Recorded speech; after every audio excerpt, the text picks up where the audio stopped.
Bueno, antes de dar la definición de la forma polar de un número complejo, lo que queremos es ver cómo se relacionan la parte real e imaginaria con el módulo y el argumento.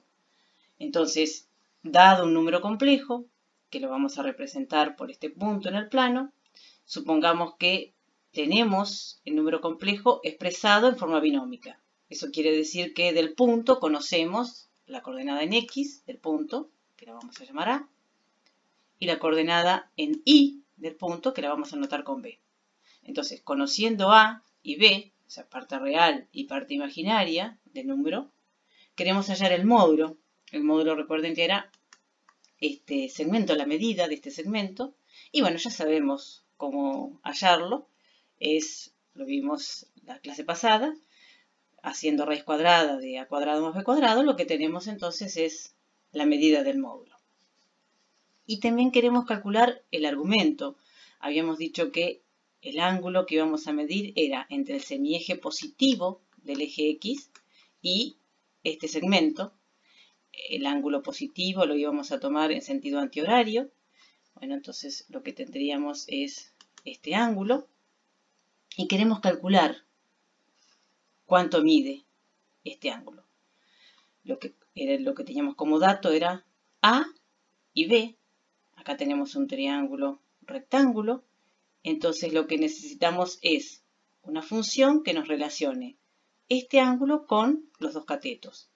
Bueno, sabemos que la tangente entonces es una función que nos va a servir. La tangente de este ángulo, bueno, θ en realidad es este ángulo. La tangente de θ es cateto opuesto, que es B, sobre cateto adyacente, que es A. Y para calcular θ, entonces, lo que podemos hacer es arco tangente de B sobre A. Aunque después lo que vamos a hacer es calcular algunos ángulos. Vamos a dar una tabla de ángulos distinguidos, pero eso lo vamos a hacer más adelante. Por ahora, para calcularlo, sería con arco tangente de B sobre A.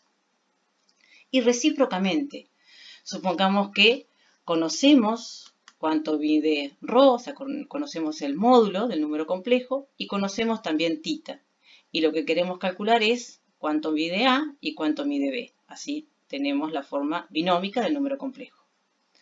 Para A, lo que necesitamos es, acá nuevamente tenemos un triángulo rectángulo, los catetos no los conocemos, pero lo que tenemos como dato es la hipotenusa y este ángulo.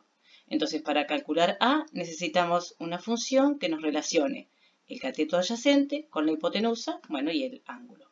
Bueno, en este caso sería el coseno.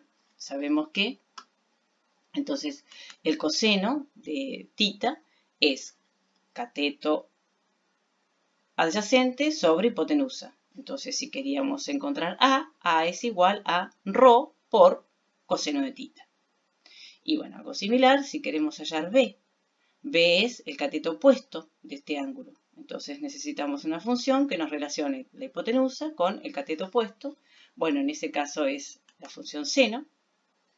El seno de este ángulo es cateto opuesto, que es B, sobre la hipotenusa. Entonces, si queremos hallar B en función de los datos, que eran θ y ρ y θ, lo que nos queda es ρ por seno de θ.